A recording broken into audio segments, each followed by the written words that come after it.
So by now, you've probably seen these parents at these PTA meetings or whatever protesting critical race theory, and it's become a very explosive topic. And their argument is a very logical one. It teaches people to judge each other and their merit and their worth and their potential based on their skin color rather than individual achievement. That there are always the oppressors and the oppressed, and no amount of hard work, no amount of natural gifts, nothing can ever change this dynamic. And this has got people very upset, and with good reason, as we are a country that has embraced the dream of Martin Luther King that we should be judging people based on the content of their character. And everybody was on board with that. But the beetle-loving aging Marxists are not going to go gently into that good night. And so they're going to look, if we couldn't divide people among class, maybe we can divide them among race. And this seems to be what it's all about. Now, when you're looking at any sort of disagreement, particularly in the public sphere, it's important to keep in mind the difference between dialectic and rhetoric. So, to sum it up, rhetoric is the art of persuasion, dialectic is that of verbal reasoning. So dialectic is the art of using logic and facts for discovery, explanation, and demonstration of truth and probabilities. Rhetoric is the art of discovering what is persuasive and why it is persuasive. Some people, because they lack logical training or have short attention spans, cannot be convinced of truth claims or take good actions by careful argument. They only understand simple sloganeering, which is why so often we find we have to fall back on rhetoric when having public debates and discussions. Rhetorical principles or premises have to be emotionally engaging, easily memorized, and easily convertible with reference to their meanings. Say like the ever so brilliant, defund the police. So if you want to think of the difference between dialectic and rhetoric, think of, to use a sports example, like a football team. You have the two teams lined up, and there's the cheerleaders on the side and the crowd, and they're saying, "Go team, go! Go team, go!" Or "Be aggressive, be aggressive." This would be the equivalent of the rhetoric. Now imagine it's 3rd and long, and the team calls a timeout, and the coach brings everyone in, and he says, the players say to the coach, "What do we do, coach? 3rd and long, do we want to run and take a shot downfield, fake a handoff?" Like, specifically, what is the play we're going to run? Specifically, where are each of the players going to line up? And what plan are we going to execute? This would be the dialectic. And everyone kind of implicitly understands this, but think of how strange it would be if a coach called the team in 3rd and long, and they say, "All right, coach, what's the plan?" And the coach looks at the team and says, "All right, guys, we're going to be aggressive. Be aggressive." He'd probably get fired from his job. It's like, how stupid is this guy? But that's the exact behavior we're seeing exhibited by leftists all over the country. So you can see how the sloganeering of Black Lives Matter was the supporting rhetoric for the dialectic of critical race theory. Now I get that BLM is its own organization and they have its own set of goals that generally align with CRT anyway. It's one of the reasons you saw BLM's popularity spike initially after the overdose of George Floyd, because everyone was like, "Oh my, yes, like a black person's life matters." The rhetoric took hold and people just were chanting the slogan like, "Yay, we're good people." But then gradually people began to look into the dialectic. They began to look into the playbook, of which CRT is just an extension of this. And they were like, "Whoa, wait a minute. This is what you're actually trying to push? I was just in it for the free virtue points." So this tailwind for the rhetoric of BLM is what a lot of these Marxists are riding to try and push CRT into the public school system. And it's interesting, I was thinking, why is there no decent defensive rhetoric or no decent counter rhetoric to the phrase Black Lives Matter? And there's a couple problems. The first is that people retreated way too easily from the counter phrase, the natural phrase. The first thing Bernie Sanders said was, "Well, all people's lives matter." And in no way, no how, at any point in history, would saying something like "all people's lives matter" be seen as intolerance. The other issue is, all good rhetoric contains a grain of truth. And it is absolutely true that, yes, a black person's life matters. The gang war gun battle that took place during the news report on the 1-year anniversary of George Floyd's death makes you wonder at who that affirmative reminder really needs to be directed towards, but that is the reason that the rhetoric does work. And I think it's that combination of that grain of truth and the fact that people folded way too easily and quickly on everyone's life matters is why it has proven so resilient to any countering rhetoric. And there have been some attempts. There was the agree and amplify option of Black Lives Matter more, which is a less cumbersome way of saying what I tried to coin the politically convenient Black Lives Matter. There was the humorous Black Olives Matter campaign that the Olive Garden tried to run that got shamed into oblivion. And there's been various other plays on the words like Black Dads Matter and Black Guns Matter. However, nothing has really landed. Nothing has been very solid. Now, if you've been watching me for any amount of time, I think my most important video is this one entitled Defense Against the Dark Rhetorical Arts, Turning Words and Dispelling Delusions in Politics. I began thinking, when you looked at all of the lying, all of the evil out there in the world, is there anything that, say, someone like a small YouTuber can do? If you could come up with a compact, portable, psychological tool that can be deployed anywhere at any time to change the entire course of an argument, to dispel the delusions that people cling to break through the common everyday talking points. Something like there are 4 lights. And the solution I think I arrived at is something that I've called turning words. Turning words is a concept I borrowed from Buddhism. I apply it in secular terms, but the root is this idea in the East. They believe that all this world we see, everything is an illusion. They call it Maya. Not that different from our fully propagandized social environment today. And that enlightenment is when you see through this illusion. Now there's, an adept, say he's meditating and there's a master watching him. And he realizes this student has reached a certain point. The master will then speak certain turning words, which are calibrated to the situation at hand to help the student break through his conceptual frameworks and get a taste. They call it a satori experience, a taste of enlightenment, a taste of seeing through the veil, a taste of seeing the truth. And then that person's consciousness is forever changed. It's where the saying, what is the sound of one hand clapping? Like the master would see the student is getting close to emptying his mind, and he would say, what is the sound of one hand clapping? And the student would suddenly, oh, at the right time, in the right atmosphere, they suddenly get it. They suddenly see it for the first time. It can help you see through the supposed illusion. Now, I don't know about all these, what I call spiritual hydraulics. They're things that operate behind the scenes. None of us have any way of knowing what's true really there. And so I don't concern myself with it because it just leads to meaningless debate. But the idea of a turning word in secular terms is very interesting. And I want you to think of a few that we've run into. Probably the most famous, and I think one of the most powerful, is the turning word fake news. And it was funny, CNN is the one that coined it. And because they are liars, because turning words reveal truth, they can't be used for negative purposes. They can't be used for propaganda. They are a defensive tool only. They cannot be used as a weapon. They can't be used to spread lies or harm people. And this is why eventually CNN begged people to stop saying the term fake news. They compared it to saying the N-word as if it's some sort of slur. The power of turning words is immense. There's another one with regards to the immigration debate. It's a great one. It's magic dirt. When someone's arguing, we're just going to replace our declining population with these third worlders, the response is, well, there's no magic dirt.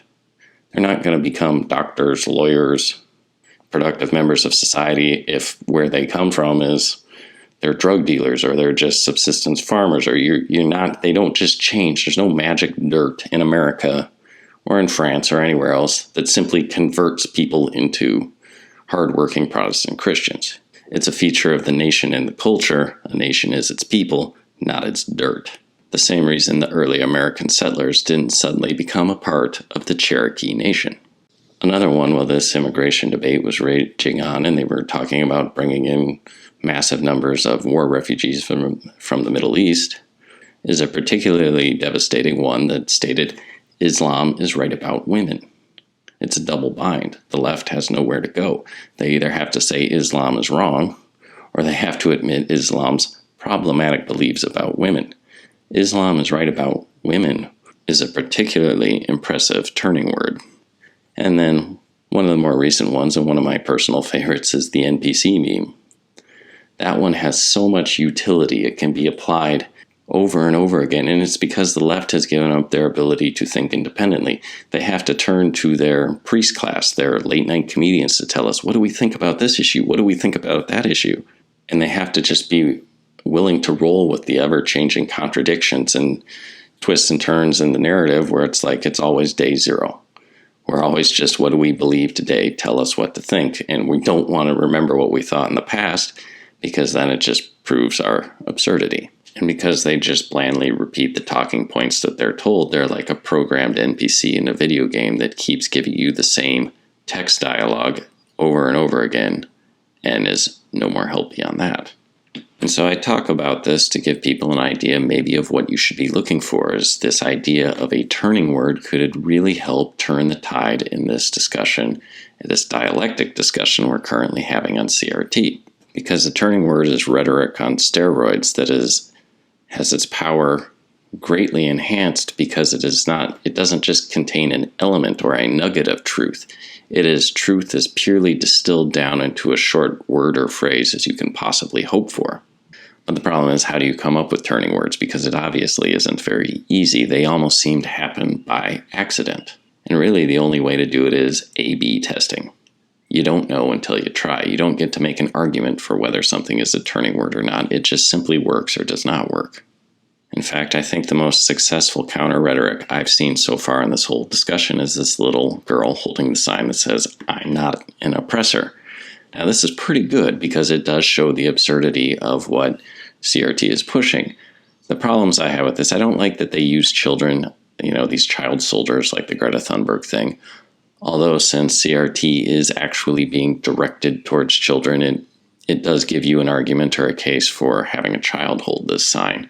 And the other slight complaint with that is it says, "I am not." Well, when your brain reads things, not is a word it tends to take a little longer to process. So the first thing someone sees is, "I am an oppressor." And then later, split second later, they process the not. Maybe a slight quibble, but this is the best I've seen so far. I'd give it a 7 out of 10. It's strong rhetoric. I don't know if it quite qualifies being up there in turning word category. But if I had nothing else to go on, if I was a parent arguing against CRT, I think this is powerful counter rhetoric. Now, is there anything better? Well, I don't know. I can only attempt. I can only think about it, and I can only try. But I was thinking about all these things that I was seeing in the news. There's this kill everything white in sight. My God, you're going to condemn an entire people for the actions of some 400 years ago? You see this, white people should be ashamed of themselves, as if there's this guilt, this fallen state that exists, but only white people exist in it. That they and they alone are guilty throughout time and throughout history. And that it's a unique sin, a unique failing. And then, of course, you've seen this dean that declared, yes, all white people are racist. And they talk about white folks with an X, F-O-L-X. For whatever reason, adding an X to people, Latinx, and that to racial discussions is the hip thing to do right now. I don't know, it's mysterious or spooky or what it is. She insists that she doesn't hate white people, she hates whiteness. Okay. More snake-tongue word games, I guess. You can tell this is a top-down, astroturfed movement when corporate training at Lockheed Martin aligns with the videos that LARP Against the Machine is putting out. This is full spectrum dominance coming down to attempt to corral and control the most difficult demographic, the most freedom-oriented demographic that is standing in the way of globalism. And I was thinking about all this. What is this unique sin, all this guilt, all this shaming? What is it that they're actually doing at its root? And I was thinking, about the martyrdom of Saint Telemachus, a video I did a couple weeks back about the Christian monk that ended the gladiatorial games. He heard the voice of God, and he traveled all the way to Rome, and he saw that these gladiators were about to kill each other for the entertainment of the more fortunate, the better off, the privileged classes. And he started, yelling out, calling out, "For the love of Christ, stop! For the love of Christ, stop!" And he worked his way actually down into the Colosseum where he was killed. But then there was this moment of reflection by the Romans, who Christianity had been working its way into their society and public consciousness now for several hundred years. And they realized, oh my God, if we're to be Christians, we accept and we believe that all of these people have souls. They all have souls made in the image of God. And so a slave that we used to butcher for entertainment under our old pagan beliefs, in the eyes of God, has a soul, and he is at the same level as the emperor or the elites, who also have souls. In the eyes of God, we all have souls. In the eyes of God, we are equal. Yes, we all may be fallen, but there is a redemptive arc out there for all of us too. And it was this Christian consciousness which made this slaughter for entertainment simply intolerable. They realized, no, we can't do this any longer. It's disgusting and it is immoral. But that morality came from the idea of the human soul. And when I look at what CRT is doing, it's kind of like they're trying to take away the soul. And Marxism is a God-denying ideology, and all of this is essentially Marxism that's wearing different Halloween costumes to try and sneak into the party. But it's about taking, what do you call someone without a soul? Or something without a soul, right? It's a demon. It's the demonization of whites. It is turning them into demons. It is making them demonic. Completely and utterly fallen beings with no redemptive arc. Completely irredeemable. That is something that's deprived of its soul. You should be ashamed, you should be guilted, you should give us whatever. It's saying that you don't have a soul. Demons don't have souls, or people that have sold their souls. But of course, that's not the truth. In fact, white folks have souls. They do have souls. Now, all folks have souls, just like all lives do matter. But right now, it is only white folks that are being denied a redemptive arc, that have this particular sin, this particular fallen state. But as for the need for redemption, that debt has already been paid. White folks do have souls. They're beautiful people, they're caring people, they're loving people, they're doctors, they're lawyers, they're mothers, they're fathers, they're builders. They do tremendous work across the world. They're some of the most generous people in the entire world, and they've shared the benefits of their technology and their medicine with people of all races, colors, castes, creeds. And only in a society and a culture that has essentially shed its Christian faith could be fooled into something like CRT in the first place, because this would have been immediately obvious to people in the past that, wow, you are actually denying me redemption, you are denying me a soul. Now, Christianity may be declining in church attendance, but most people in the West still identify themselves as spiritual in some sense. Well, what does that mean? It means they're not giving up on the idea of having a soul. In fact, the idea that we are just merely flesh, that we have this flash of consciousness like a gnat, and then are extinguished for all time and forever, is not very palatable to the majority of people at any time, anywhere. But it is a fundamental belief of the atheist Marxist. And so I think the opponents of CRT would be well advised to take all of this into consideration. And if you're confronted by someone that says, well, don't you think a black person's life matters? You could say, yes, absolutely. And white folks have souls.